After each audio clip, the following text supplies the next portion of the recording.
Everyone, welcome to Anubha study facts. आज हम बात करने वाले हैं गाइस, जो रीट की जो नई डेट आ चुकी है, अब आपको जो भी टाइम मिला है अप्रॉक्स 70 डेज का, उसको हम कैसे यूटिलाइज कर सकते हैं, इस बारे में आज हम इस वीडियो में समझेंगे। 70 दिन की जो रणनीति है, स्ट्रेटेजी है, उसको हम कैसे अप्लाई कर सकते हैं और किस तरीके से हमें पढ़ाई करनी है कि इन 70 दिनों में हम अपना जो रीट का जो एग्जाम है उसमें हम मेरिट बेस पर आ पाए। 70 दिन बहुत अच्छे हैं, काफी सफिशिएंट भी है, क्योंकि हम पहले से पढ़ाई कर रहे हैं। ऐसा तो है नहीं कि हम आज से ही अपनी पढ़ाई शुरू करी है और हमें फिर 70 दिन मिल रहे हैं। हमने भी पहले से पढ़ाई शुरू कर दी थी, क्योंकि जो प्रीवियस डेट थी वो 25 अप्रैल थी। तो मैं इतना तो मानकर चल रही हूँ कि आप लोगों ने ज्यादा नहीं तो कम से कम अपना 40 to 50% सिलेबस तो कंप्लीट कर ही लिया होगा। बिकॉज ऑफ एनी रीजन, कोई भी रीजन हो सकता है जिस वजह से आप अपना सिलेबस यहाँ पर 100% कंप्लीट ना कर पाए हो। कोई बात नहीं, ये जो 70 दिन है ये बिल्कुल गोल्डन डेज है, गोल्डन अपॉर्चुनिटी मिली है कि अपनी तैयारी को हम और अच्छे से कर सके। जहां पर भी कमी रह गई होगी हम उसको और अच्छे से निखार सकते हैं। तो अब इन 70 दिनों में हमें कैसे अपनी पढ़ाई करनी है, कैसे स्ट्रेटेजी प्लान करनी है, कौन कौन सी चीजें हैं जिनसे हमें बिल्कुल डाइवर्ट नहीं होना है और कौन सी चीजें हैं जिन पर हम फुल फोकस कर बहुत अच्छे से अपने मार्क्स को ला सकते हैं। तो देखो गाइस, सबसे पहले तो ये समझ लीजिए कि आप लोग एक जो अपना, मैं हमेशा कहती हूँ कि जो भी आपका सिलेबस होता है उसे प्रिंट आउट करवाकर जहां पर भी आप पढ़ते हैं तो सबसे पहले तो सिलेबस को लगा लीजिए। ठीक, तो सिलेबस अगर अभी तक भी प्रिंट आउट नहीं करवाया या नहीं निकलवाया, या पीडीएफ फॉर्म में, जिस भी फॉर्म में आप पढ़ना चाहते हैं, मैं प्रिंट आउट की इसलिए थोड़ा सा जोर देती हूँ क्योंकि जब सिलेबस आपके हाथ में होता है तो एक तो मोबाइल आपसे दूर रहेगा, तो आपका डाइवर्ट होने का जितना भी चांस है वो बहुत कम हो जाता है, बिल्कुल ना के बराबर। फिर उसके बाद सिलेबस जब हमें पता चल जाता है तो हम उसमें ऐसे हाईलाइट कर देंगे। जो भी पॉइंट्स हमारे या जो भी टॉपिक्स हमारे हो चुके हैं हम उनको ऐसे अंडरलाइन कर सकते हैं, उन्हें हाईलाइट कर सकते हैं, और जो भी रह गया होगा उसे हम ऐसे गोले कर सकते हैं कि भाई ये सिलेबस में अब ये वाले टॉपिक हमारे रह गए हैं। फिर उसके बाद बहुत सारी चीजें हैं कि जो टॉपिक हमें बहुत अच्छे से आता है उन पर हम ऐसे टिक कर सकते हैं। जो टॉपिक थोड़ा सा वीक है उन्हें हम ऐसे स्टार लगा सकते हैं कि इन्हें हमें 2 बार पढ़ने की जरूरत है। इसलिए मैं ये बोलती हूँ कि भाई जो भी सिलेबस है आप उसका प्रिंट आउट निकलवाइए, फिर उस सिलेबस को पूरा अच्छे से रीड कीजिए। देखो 70 दिन रह गए, अगर अभी भी अच्छे से पढ़ाई कर ली तो 70 दिन भी बहुत होते हैं किसी भी एग्जाम को क्रैक करने के लिए। तो सबसे पहले तो सिलेबस बहुत अच्छे से पता होना चाहिए कि सिलेबस में है क्या, सिलेबस में पूछा क्या जा रहा है।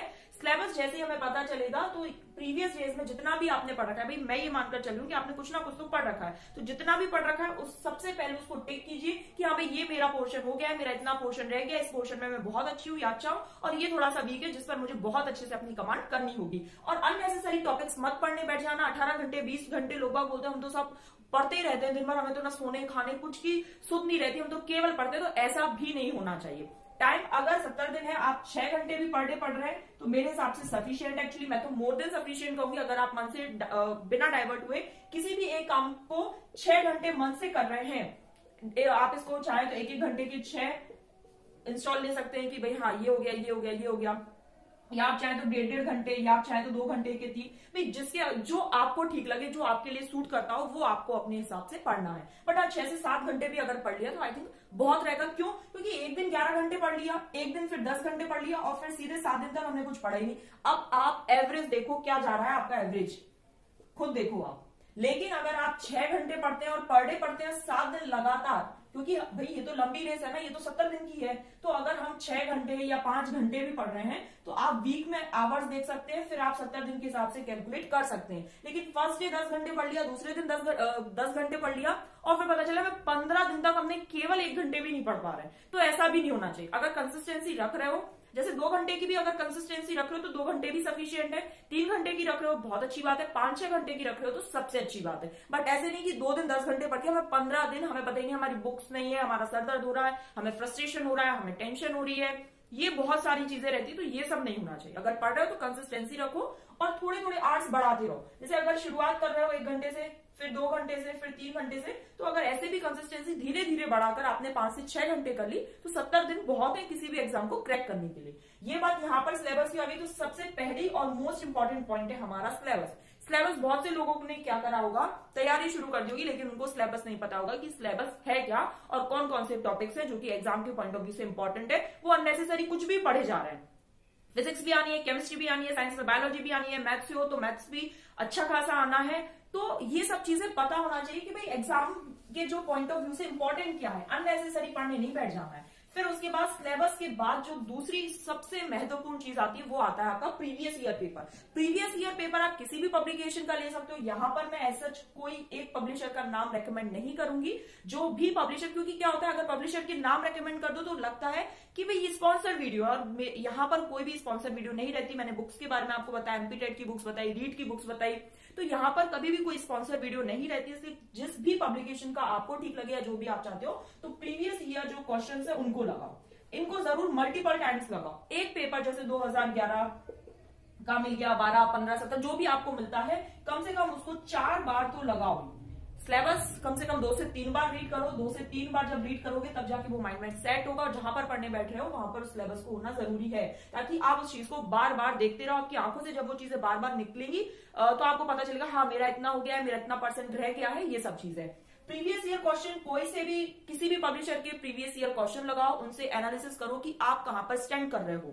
इस वीडियो को देखने के बाद, जब भी ये वीडियो देखो उसके बाद एक प्रीवियस ईयर उठाकर लगाना जरूर कि आप स्टैंड कहां पर कर रहे हो, आपके मार्क्स कितने आ रहे हैं। कम आ रहे हैं तो बिल्कुल डरना मत, और धीरे धीरे इंप्रूव करने की कोशिश करना। बहुत अच्छे आ गए तो ओवर कॉन्फिडेंस में मत रहना। कोशिश करना कि ये जो मार्क्स है उनको मतलब बढ़ा पाए तो बहुत अच्छी बात है, लेकिन घटना नहीं चाहिए। ठीक, ये बात हो गई प्रीवियस ईयर क्वेश्चन की। और एक बात आती है टेस्ट सीरीज। ये बहुत ज्यादा इंपॉर्टेंट और बहुत ज्यादा कारगर सिद्ध होती है।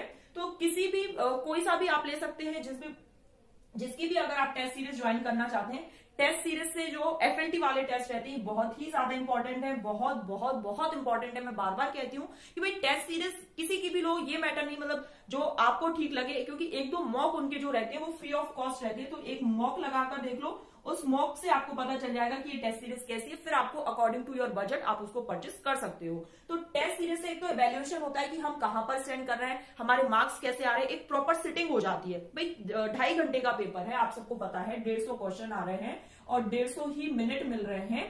तो यहाँ पर जो खेल है वो टाइमिंग का भी है। क्यों? क्योंकि मैथ्स भी आनी है, बाल विकास के अच्छे स्टेटमेंट वाले क्वेश्चन। रिमेंबर दिस, सीडीपी के यहाँ पर फैक्चुअल चीजें आएंगी, फैक्ट, बिल्कुल फैक्चुअल चीजें पूछी जाती है। कंसेप्चुअल क्वेश्चन एमपी टेट जैसे, एमपी टेट में पूछे ना फैक्चुअल ज्यादा कंसेप्चुअल कम, और सी टेट में कंसेप्चुअल ज्यादा फैक्चुअल कम।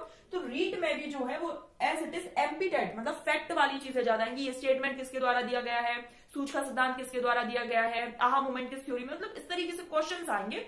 तो ये आपको, ये फैक्ट है भाई, ये तो याद होना ही चाहिए। कंसेप्चुअल क्वेश्चन ऐसे आते हैं कि बच्चा अगर देखने में उसको प्रॉब्लम आ रही है, पढ़ने में प्रॉब्लम आ रही है, तो आप किस तरीके से उसके साथ डील करेंगे। तो ये सब कंसेप्चुअल क्वेश्चन है। तो फैक्चुअल प्लस कंसेप्चुअल, आपको दोनों के लिए प्रिपेयर होकर चलना है। किस तरीके से जो एग्जामिनर है वो क्वेश्चंस पूछ ले, तो हमें दोनों चीजों के लिए प्रिपेयर होना चाहिए। तो यहाँ पर 150 क्वेश्चन है, 150 मिनट है। अब यहाँ पर कैसे पता चलेगा? तो जब तक हम एफएलटी फुल लेंथ टेस्ट, बिल्कुल प्रॉपर सेटिंग, जो हमारे एग्जाम की सेटिंग होती है, भाई 2.5 घंटे हम अपने घर वालों से कह देंगे कि हमें बिल्कुल डिस्टर्ब मत करो, हम वॉच रखेंगे अपने पास, नो मोबाइल, मतलब कोई भी डाइवर्शन यहाँ पर नहीं होना चाहिए। जिस तरीके से हम एग्जाम में अपना पेपर, मतलब अपना एग्जामिनेशन हॉल में अपना एग्जाम देते हैं, ठीक उसी प्रकार से जब आप टेस्ट सीरीज ज्वाइन करो तो टेस्ट सीरीज में उसी तरीके से आपको अपीयर होना है कि आप बिल्कुल एग्जामिनेशन हॉल में बैठे हुए हो। अब यहाँ पर एक चीज और समझ लो, बहुत से लोगों की ये प्रॉब्लम रहती है, इस चीज को थोड़ा सा यहाँ पर समझना। आपने पहला टेस्ट दिया, आपके सपोज 90 मार्क्स आए, यहाँ पर हम 10 टेस्ट लेकर चल रहे हैं कि भाई एक टेस्ट सीरीज में 10 टेस्ट पेपर है, 90 मार्क्स आए। लोग यहीं पर डिमोटिवेट हो जाते हैं, यार मैं पिछले साल भर से पढ़ रहा हूँ, या रीड 6 महीने से हम तैयारी कर रहे हैं और मेरे केवल 90 नंबर आए। तो बिल्कुल डरो मत, कोई बात नहीं, टेस्ट सीरीज है, पहला टेस्ट पेपर है, 90 नंबर आए, कोशिश करो नेक्स्ट टाइम में 92 नंबर आए। भाई केवल 2 नंबर बढ़ाओ, कोशिश करो कि भाई ज्यादा आए, भले 1 नंबर आए, 2 नंबर आए, बस ज्यादा आने चाहिए, कम नहीं आने चाहिए। फिर कोशिश करो भाई 95 आए, फिर कोशिश करो कि भाई 100 आए, फिर कोशिश करो कि 105 तक आ जाए, मतलब हर बार 4 से 5 नंबर बढ़ने चाहिए। यहाँ पर हमारे 5 टेस्ट लग गए, 5 टेस्ट लग गए। फिर उसके बाद अब देखिए सबकी अलग अलग टेस्ट सीरीज डिजाइन होती है, तो ये कुछ टॉपिक्स वाइज है। अब हम एफएलटी की बात करें जहां पर फुल आता है, तो यहाँ पर कोशिश करो कि भाई अगर 3 नंबर भी बढ़ गए तो हम खुश हैं, अगर हमारे 3 नंबर भी बढ़ रहे हैं तो भी हम खुश हैं, क्योंकि यहाँ पर ये एफएलटी आ गया, भाई फुल लेंथ है। फिर हमारे 111 आ गए तो भी हम खुश हैं। फिर यहाँ पर थोड़े और बढ़ाओ, 115 करो, फिर 120 लाने की कोशिश करेंगे और फिर 125 लाने की कोशिश करेंगे। तो यहाँ देखो गाइस, 90 नंबर यहाँ से हमने स्टार्टिंग की थी और हम कहां तक पहुंच गए, 125 नंबर। मतलब अगर हम टेस्ट सीरीज देते हैं, और जो टेस्ट सीरीज है हमारी, हर तीसरे दिन में एक टेस्ट देते हैं हम, तो आप लोग को सोचिए कि 10 टेस्ट देने में मतलब हम ऑलमोस्ट 30 डेज लग जाएंगे हमें, और 30 डेज में हम अप्रॉक्स, वैसे 35 है लेकिन फिर भी हम 30 मार्क्स को इंक्रीज कर सकते हैं। 30 दिनों में हम 30 नंबर को इंक्रीज कर सकते हैं। अब यहाँ पर ये बात हो गई इसके बाद अब हम थोड़ा सा ये समझ लेते हैं कि अब हमें करना क्या है। तो सबसे पहली बात, यहाँ पर जो सिलेबस है, प्रीवियस ईयर क्वेश्चंस है और जो टेस्ट सीरीज है, इसके अलावा एक बहुत इंपॉर्टेंट चीज आती है जो कि है रिवीजन, जो कि हमें मल्टीपल टाइम्स करना है। मल्टीपल टाइम्स मतलब जब तक हमारा एग्जाम नहीं आ जाता बिल्कुल नजदीक, तब तक हम इसे कम से कम 3 से 4 बार हमें इसे रिवाइज करना पड़ेगा। 3 से 4 बार हमें इसे रिवाइज करना पड़ेगा। रिवीजन बहुत ज्यादा जरूरी है। और उसके बाद सोर्सेज लिमिटेड रखो। सोर्सेज कैसे रहेंगे? लिमिटेड रहेंगे। कोई भी सब्जेक्ट की ये मत सोचो कि 5 से 6 बुक से पढ़ो। अब बहुत से लोगों का ये रहता है, मेरे उस फ्रेंड ने ये बुक सजेस्ट करी, मेरे उस फ्रेंड ने ये बुक सजेस्ट करी, मुझे ऑफलाइन के ये नोट्स मिल गए, मुझे वहां के नोट्स मिल गए, अलग अलग जगह के नोट्स मंगवाएंगे, इस कोचिंग के, फलाना कोचिंग के, ऑफलाइन के, ऑनलाइन के, बहुत से नोट्स रहते हैं। लेकिन उनको क्या है, जैसे सपोज कोई नोट्स उन्होंने लिया तो केवल उसे एक बार पढ़ के रह गए। भी शौक रहता है ना नया नया कि हाँ इस नोट्स में क्या है या इस बुक में क्या है, तो शौक में एक बार पढ़ के रह गए। अब भाई इतनी मेमोरी ऐसी तो नहीं है ना कि जिस चीज को आप रिवीजन नहीं करोगे और बहुत टाइम तक बनी रहेगी। तो उसके लिए क्या करना है, 5 से 6 सोर्सेज ना रखकर केवल ऑथेंटिक 1 से 2 सोर्स रखो। भाई 2 भी ठीक है, अगर आप किसी रेफरेंस लेना चाहते हो तो किसी भी चीज के लिए 2 सोर्सेज बहुत है, बट ये ऑथेंटिक होने चाहिए। जैसे रीड के लिए आप राजस्थान की बुक्स को प्रेफर कर सकते हो, एनसीईआरटी प्रेफर कर सकते हो। तो इस तरीके से भाई ऑथेंटिक सोर्स जब 2 हो गए, सोर्सेज लिमिटेड हो गया। 5-6 बुक को एक बार पढ़ने से अच्छा है किसी भी एक बुक को हम 5 से 6 बार पढ़ लें। जब हम 5 से 6 बार पढ़ेंगे तो अब आपको सोचिए मेमोरी कहां तक शार्प हो जाएगी और डेवलप होती रहेगी। क्योंकि हम उसको रिवीजन करें, हम उसको भूलने का मौका ही नहीं देंगे तो चीजें हम भूलेंगे कैसे। अब कोई भी चीज 5 से 6 बुक्स हैं, उनको हम पढ़ रहे हैं एक बार, तो भाई जब एक बार पढ़ रहे हैं तो स्वाभाविक सी बात है कि भाई उसको भूलने की जो प्रोबेबिलिटी है वो ज्यादा हो जाएगी इन कंपैरिजन टू कोई भी 2 सोर्सेज हो उनको 3 से 4 बार पढ़ रहे हैं। भाई टाइम 70 दिनों का है ना, बहुत कम तो नहीं है। और प्रीवियस 3 से 4 महीने जब से आपको ये पता चला है कि रीट का एग्जाम 25 अप्रैल को होने वाला है, तो तब से तो आप कुछ ना कुछ पढ़ ही रहे होंगे ना, कम से कम ज्यादा नहीं तो 40-50% तो सिलेबस आप लोगों ने पढ़ ही लिया होगा ना। तो 40-50% सिलेबस हम लोगों ने अगर सपोज 2 महीने से भी तैयारी शुरू कर रहे हैं, मतलब 60 दिन में अगर हमने इतना कर लिया, तो अब हम ये सोचो कि हमारे पास 70 दिन में 10 दिन हटा दो। 10 दिन हमने किसी दिन हमारा मूड नहीं है, किसी दिन हमारी तबीयत ठीक नहीं है, किसी दिन कोई काम है, मतलब 10 दिन ऐसे भी हटा सकते हैं। वैसे हटाना नहीं है क्योंकि जो ये 70 डेज है ये बहुत ज्यादा इंपॉर्टेंट है, गोल्डन डेज है। तो भाई जब हमने इतना ये सिलेबस कर लिया तो आगे का सिलेबस भी तो हम इसीलिए निपटा सकते हैं ना। और 90 नंबर आने पर डिमोटिवेट बिल्कुल मत होना। अगर टेस्ट सीरीज में पहली बार में 90 नंबर आ रहे हैं, इवन मैं ये बोलूं 90 से कम भी आ रहे हैं, डिस्क्वालीफाइड हो रहे हो, तो बिल्कुल डिमोटिवेट मत होना। क्योंकि प्रैक्टिस करोगे, 70 दिन है, ये सोच सोचकर हाँ मैं कर लूंगा, हाँ मैं कर सकती हूँ, मैं क्यों नहीं कर सकती, मैं कर लूंगी। भाई मेरे 90 नंबर भी तो आए ना, तो 120 क्यों नहीं आ सकते। जब मेरे 90 नंबर आ सकते हैं तो मेरे ही 120 क्यों नहीं आ सकते, क्योंकि मैं प्रैक्टिस करूंगी धीरे धीरे, मुझे आ जाएगा। क्यों नहीं आएगा मुझे। अब जिसके 125 आए हो या 125 प्लस आए हो या 120 प्लस भी आए हो, प्लीज ओवर कॉन्फिडेंस में मत रहना कि मेरे तो भाई 120 प्लस आ रहा है, मेरा तो सिलेक्शन ऐसे ही हो जाएगा। देखो एग्जामिनेशन हॉल में बैठना, वहां पर एग्जाम देना बहुत अलग बात है। हालांकि घर पे भी ऐसा ही माहौल क्रिएट करो भाई, लगभग ज्यादा नहीं तो टेस्ट सीरीज के टाइम तो ऐसा माहौल क्रिएट करो कि हाँ बिल्कुल एग्जामिनेशन हॉल में बैठे हो। इनफैक्ट जब भी पढ़ो तो जो भी चीजें डाइवर्ट कर रहे हो उनको बिल्कुल अलग रख दो। अगर मोबाइल आपको डाइवर्ट करता है, बहुत से लोगों को करता है, बहुत से लोगों को कोई फर्क नहीं पड़ता मोबाइल से, मोबाइल भली रखा रहे, रिंग करता रहे, बसता रहे, उन्हें कुछ भी मतलब नहीं। उन्हें अगर एक बार टेस्ट सीरीज देने बैठ गए, एक बार पढ़ने बैठ गए, उन्हें कोई मतलब नहीं। हाँ अगर आपको लगता है कि आप उनमें से हो जो आपको डाइवर्ट कर सकता है, मोबाइल को थोड़ी से टाइम के लिए एरोप्लेन मोड पे डालो और अपना 1 से 1.5 घंटा पढ़ने बैठ जाओ। भाई 1 से 1.5 घंटा अगर आप एक सिटिंग में लगा रहे हो तो मेरे हिसाब से ठीक है। 1 घंटा पढ़ने में लगा दो और आधा घंटा उस चीज को रिवीजन करने में। चीजों को सोचो कि हमने क्या पढ़ा पिछले 1 घंटे में। 15 मिनट में सोचोगे और कोशिश करो कि जो हमने 1 घंटे में पढ़ रखा है उसको 20 मिनट में या 15 मिनट में उस चीज को हम एक बार अपने हाथ से उसके नोट्स बना लें। क्योंकि हैंड रिटन नोट से अच्छी कोई चीज ही नहीं है और सेल्फ स्टडी से बढ़कर कोई बात ही नहीं है। तो सेल्फ स्टडी करना है प्लस हैंड रिटन नोट्स बनाने हैं, 1 से 1.5 घंटा एक सिटिंग में बैठना है। कोई भी डाइवर्ट ऐसी चीज जो हमें डाइवर्ट कर रही है वो साथ में नहीं है। रिवीजन बार बार करना है, सोर्सेज लिमिटेड रखना है, सिलेबस पता है, प्रीवियस ईयर क्वेश्चन लगाना है, टेस्ट सीरीज भी देनी है। अब बताओ आपका सिलेक्शन क्यों नहीं हो सकता जब आप ये सारी चीजें 70 दिनों तक कॉन्स्टेंटली, ये नहीं कि एक दिन 10 घंटे पढ़ लो, दूसरे दिन का कुछ पता ही नहीं है, फिर एक दिन 12 घंटे पढ़ लो, 4 दिनों तक कुछ अता ही पता नहीं है। तो ऐसे मत करो। पढ़ना है 5 से 6 घंटे पढ़ो, 2 से 3 घंटे पढ़ो, 1 घंटा पढ़ो, बट कॉन्स्टेंटली पढ़ो। कंसिस्टेंसी जब आ जाएगी पढ़ाई में, भाई 1 घंटा पढ़ोगे फिर धीरे धीरे 4 दिन बाद खुद को ही लगेगा 1 घंटा तो बहुत कम लग रहा है, मैं तो और पढ़ूंगा, मुझे तो और इंटरेस्ट आ रहा है पढ़ने में। 2 घंटे हो जाएंगे। जब 2 घंटे पढ़ोगे तो फिर लगेगा यार मेरा तो सिलेबस इतना रह गया, अभी तो मैंने करा नहीं है, मुझे और ज्यादा पढ़ना है। वापस से फिर 2 घंटे से 2.5, 3, 4, 5 और 6 घंटे। 6 घंटे भी अगर आप पढ़ते हो तो मेरे हिसाब से तो मोर देन सफिशिएंट है। कोई भी चीज अगर हम मन से पढ़ रहे हैं और 6 घंटे पढ़ रहे हैं तो आई थिंक वो चीज हमारे लिए कारगर सिद्ध हो सकती है। तो यहाँ पर देखो अब मैं बिल्कुल एक लाइन में ये सारी चीजें समग्र रूप से बिल्कुल एक बार बता दूं, क्योंकि यहाँ पर तो एकदम खिचड़ी सी बन गई है कि भाई कोई देखेगा तो उसे समझ ही नहीं आएगी। लेकिन हाँ, अगर शुरुआत से देख रहे हो, वीडियो स्किप नहीं कर रहे हो, तो बहुत अच्छी से चीजें रिलेट कर पा रहे हो। कि सबसे पहले तो सिलेबस पता हो। सिलेबस सबको पता रहता है, आपको बस ये पता करना है कि वो जो सिलेबस गिवन है उसमें से कितना पोर्शन आपका हो गया है, कितना पोर्शन नहीं हुआ है। रणनीति सभी लोग बनाते हैं, लेकिन कुछ अगर कुछ अलग हटके बनाओगे वही तो सिलेक्शन दिलवाएगी ना। तो सिलेबस के बाद प्रीवियस ईयर क्वेश्चन पे जंप कर दो। प्रीवियस ईयर क्वेश्चन कम से कम 4 बार लगाना, क्योंकि कभी कभी ऐसा होता है एज इट इज उठकर आ जाते हैं, क्वेश्चन पूछ लिए जाते हैं। और याद रखना, रीट में फैक्चुअल चीजें आती हैं, रीट में फैक्चुअल चीजें पूछी जाती है, इंग्लिश में ग्रामर पूछी जाती है। इस पर मैं एक अलग से वीडियो बनाऊंगी कि किस तरीके से आपको क्या क्या तैयारी करनी है।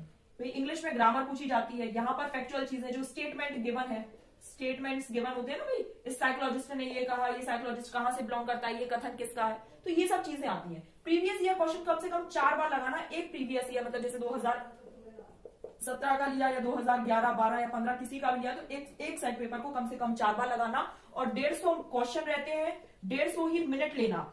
बिल्कुल वही एग्जामिनेशन हॉल वाली फीलिंग आनी चाहिए कि आप एग्जामिनेशन हॉल में बैठे हो, एग्जाम में बैठे हो, और उसी तरीके से आपको यहाँ पर टिक करना है या पढ़ना है। प्रीवियस ईयर क्वेश्चन हो गया। कोई सी भी टेस्ट सीरीज ज्वाइन कर लो, टेस्ट सीरीज अपने अकॉर्डिंग कर लेना। कोई भी टेस्ट सीरीज सबसे पहले उसका मॉक देकर देखना, जो कि फ्री ऑफ कॉस्ट रहता है, फिर आपको ठीक लगे तो ज्वाइन करना, ये बहुत बड़ी चीज है। फिर उसके बाद यहाँ पर हम चलते हैं रिवीजन। भाई रिवीजन तो सबसे पहले दिन से शुरू हो जाता है, ये तो फर्स्ट डे से शुरू होगा। हम कुछ भी पढ़ेंगे उसको हम सेकंड डे रिवाइज करेंगे, फिर सेकंड डे हम कुछ भी पढ़ेंगे उसको थर्ड डे रिवाइज करेंगे, फिर जब थोड़ा सिलेबस ज्यादा हो जाएगा तो उसको हम ऑल्टरनेटिव डेज में रिवाइज करेंगे। फिर ऑल्टरनेटिव डेज में भी लगेगा कि हाँ यार और सिलेबस बढ़ता जा रहा है, तो हम वीकली उसको रिवाइज करेंगे। जब वीकली हो गया तो फिर हम उसको 15 दिन में रिवाइज करेंगे। बट रिवीजन करते रहना है, यहाँ पर ये चीज ध्यान रखना, रिवीजन करते रहना है।